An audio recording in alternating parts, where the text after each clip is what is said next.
Hoy vamos a tocar el tema de los viajes en el tiempo. ¿Pero qué es el tiempo? El tiempo nos permite ordenar los sucesos en secuencia, estableciendo un pasado, un futuro y un tercer conjunto llamado presente, aquí y ahora. Vamos a hablar sobre el caso 1, es de John Titor, o Timmy Travel-0. Era el seudónimo que utilizó una persona en una gran cantidad de foros, como Timmy's Travel Institution, donde afirmó ser un soldado enviado del año 2036 mediante el uso de la máquina del tiempo, instalada en un Chevrolet de 1987, donde un virus informático acabó con la humanidad. Su misión era la de regresar al año 1975 con el fin de conseguir un ordenador IBM 5100, un equipo informático que poseía la capacidad de combatir el virus del futuro. Pero Titor se desvió hacia el año 2000 para poder verse a sí mismo con 3 años de edad, haciendo caso omiso a todas las reglas y paradojas temporales. Durante los siguientes 4 meses, Titor respondió a cada pregunta que los usuarios le hacían, describiendo todos los acontecimientos futuros, siempre advirtiendo de que las realidades alternativas existen, por lo que su realidad no era la misma que la nuestra. A todo esto, Titor proporcionó una serie de especificaciones técnicas sobre cómo funcionaban los viajes en el tiempo, con algoritmos demasiado complejos. El 24 de marzo del 2001, Titor dio su consejo final: llevar una lata de gasolina para cuando muera el coche al lado de la carretera. Firmado por siempre y regresó a casa. Nunca se supo más de él. Las preguntas más frecuentes que los usuarios le hacían a Titor fueron referentes al deporte, al mundo político y a los valores de la bolsa. A esto Titor decía que no podía recordar muchos detalles históricos, ya que carecía de importancia para él. Sin embargo, Titor decía tener información valiosa sobre su futuro, ya que eran hechos importantes de su época.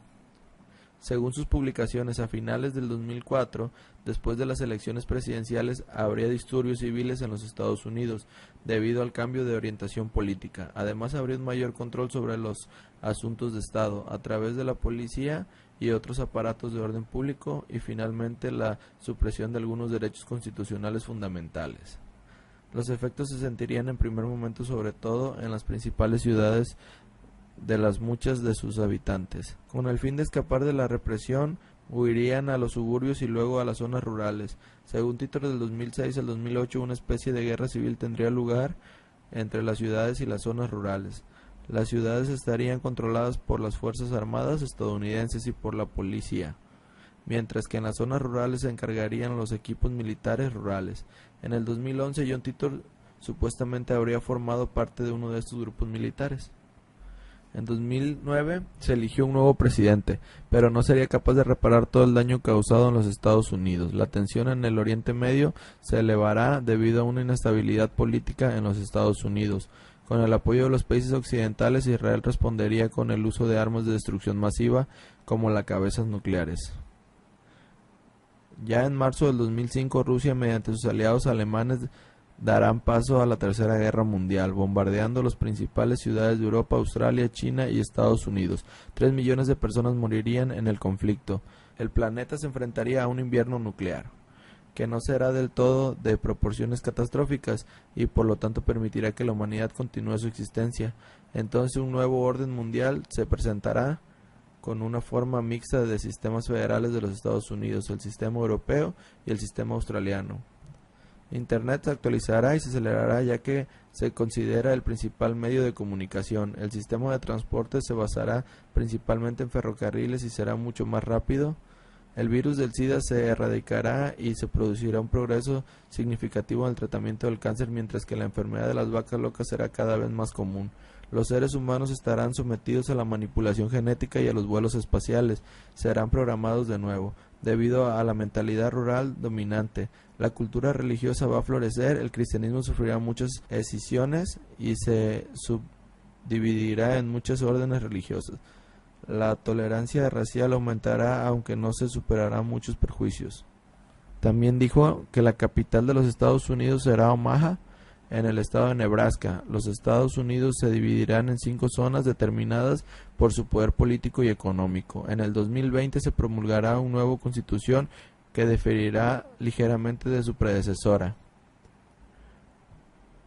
Con esto acabamos el caso de John Titor y sus predicciones. Vamos a pasar al caso número 2. Se llama Andrew Carson, el hombre que vino del futuro para hacerse millonario apostando en la bolsa de valores. El 28 de enero del 2003, un hombre llamado Andrew Carson recibió una petición del FBI para ser interrogado bajo la sospecha de abuso de información privilegiada o insider trading. Las sospechas comenzaron cuando la SEC se enteró de que Carson consiguió aumentar de forma inexplicable su patrimonio en efectivo por un valor inicial de $80 a $350 millones en tan solo 2 semanas. Andrew Carson invirtió en operaciones bursátiles de alto riesgo en 126 operaciones comerciales de la bolsa sin ni siquiera cometer un error. Durante su interrogatorio en presencia del FBI, Carson explicó cómo obtuvo su riqueza. Admitió que era un viajero temporal y que venía del año 2256. El FBI, poco después de su interrogatorio, dijo textualmente: "Todavía estamos tratando de averiguar la fuente de información de dónde Carson la obtuvo. Él permanecerá en cárcel hasta que se obtenga dicha información". Durante 4 horas de interrogatorio, Carson dijo que él era un viajero del tiempo, un hombre que venía del año 2056. Dijo: "He estado tratando de parecer normal, haciéndome perder un poco aquí de dinero y un poco por allá, pero parece que me he dejado llevar por el ambiente". Carson admitió que él vino del año 2056 y que en aquella fecha se tenía conocimiento de la volatilidad del mercado de valores actual y que era algo tan común que cualquier persona que conociese la historia del mercado de valores podría tomar ventaja de ello. Para probar su confesión, Carson proporcionó predicciones sobre la fecha exacta de la invasión de Irak y dio la fecha exacta. Carson también ofreció información sobre el paradero de Osama Bin Laden y sobre una cura para el SIDA. Lo único que Carson quería era ser libre y poder regresar a su máquina del tiempo hasta su fecha actual. Cuando se le preguntó sobre la ubicación de su máquina del tiempo, Carson se negó en redondo a dar la ubicación exacta de su máquina del tiempo o de hablar de cómo funcionaba por temor a que esa tecnología podía caer en las manos equivocadas. Por supuesto, el FBI no se creyó la historia de Carson. Sin embargo, una fuente de la SEC reconoció que nadie pudo rastrear el origen de Carson antes de diciembre del 2002.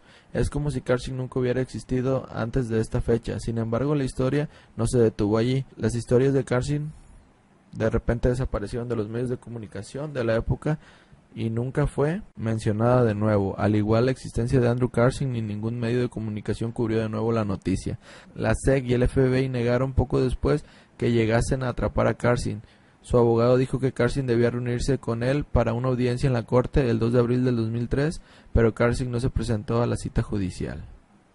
Así es como se concluye el caso 2 de Andrew Carson. Ahora vamos a pasar al 3. Una persona de Nueva York de nombre Rudolph Fentz. En 1950, un hombre vestido con ropa del siglo XIX fue atropellado por un coche y murió. Las investigaciones posteriores reveló que el hombre había desaparecido sin dejar rastro en 1876. Los elementos en su posesión parecían revelar que el hombre había viajado en el tiempo desde 1876 hasta 1950, casi 80 años. Una mañana a mediados de junio de 1950, alrededor de las 11:15 de la mañana, sorprendió a los transeúntes de la ciudad de Nueva York. Un hombre de unos 30 años de edad, vestido con la moda de finales del siglo XIX. Nadie vio cómo llegó ahí. Estaba desorientado y confundido, de pie en medio de una intersección, cuando de repente fue golpeado por un taxi y fatalmente herido, antes de que las personas fueran capaces de intervenir. Los funcionarios de la morgue buscaron en su cuerpo y encontraron los siguientes elementos en los bolsillos: un símbolo de cobre por valor de 5 centavos de dólar que llevaba el nombre de una berlina, que era desconocido incluso a los antiguos pobladores de la zona, un proyecto de ley para el cuidado de un caballo y el lavado de un carro, tirado por una caballeriza de Lexington Avenue, que no figuraba en ninguna libreta de direcciones. Alrededor de $70 viejos, las tarjetas de visita con el nombre de Rudolph Fentz y una dirección en la Quinta Avenida. Una carta enviada a esta dirección en junio de 1876 en Filadelfia. Ninguno de estos objetos mostraban signos de envejecimiento. El capitán Hubert, del Departamento de Personas Desaparecidas de la Policía de Nueva York, trató de utilizar esta información para identificar al hombre. Él encontró que la dirección de la Quinta Avenida Era parte de un negocio, su actual propietario no sabía quién era Rudolf Fenn. El nombre de Fenn no fue incluido en la libreta de direcciones. Sus huellas dactilares no fueron registradas en ningún lugar y nadie había informado de su desaparición. Riem continuó las investigaciones y finalmente encontró un Rudolf Fenn Jr. en una guía telefónica de 1939.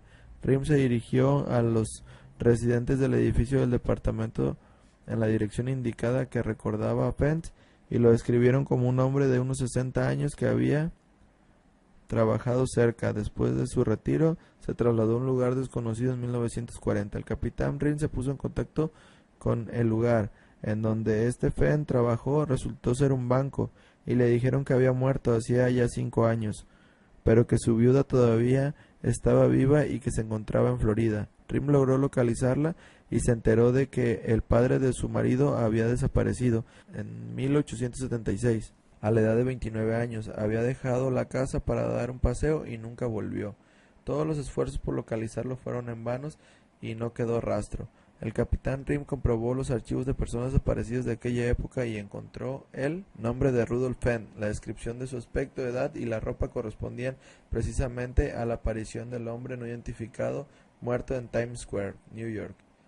El caso fue marcado aún sin resolver. Temiendo que se le celebrara mentalmente incompetente, nunca Riem tomó nota de los resultados de la investigación en los archivos oficiales. Bueno, vamos a pasar al caso número 4.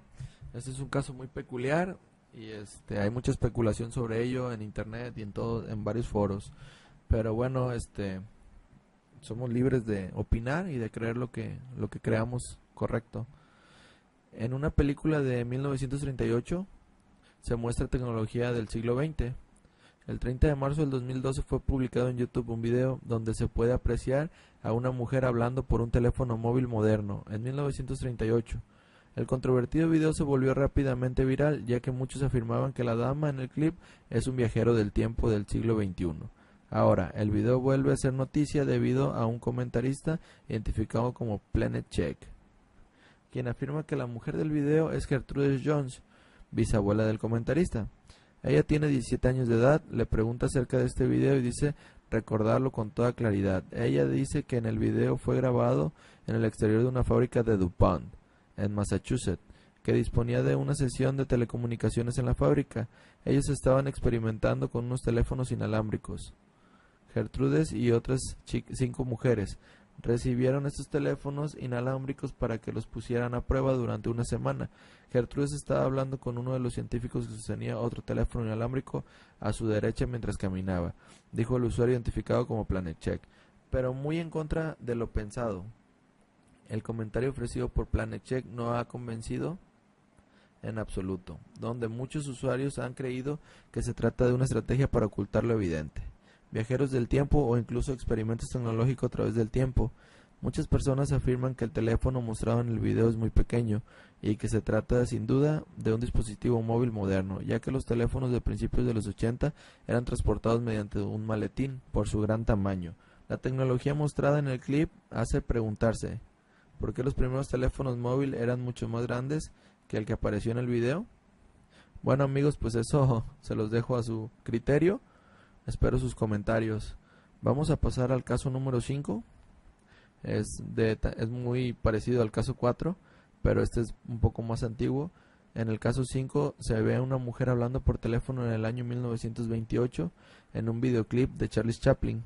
En este video podemos ver cómo una mujer habla por teléfono mientras camina en una película de Charles Chaplin. Aunque en algunas personas se dicen que era un dispositivo auditivo para escuchar mejor o para la sordera, queda la duda de por qué va hablando y riéndose como se ve en el video, si no va nadie a un lado de ella hablándole al oído o hablándole por este dispositivo.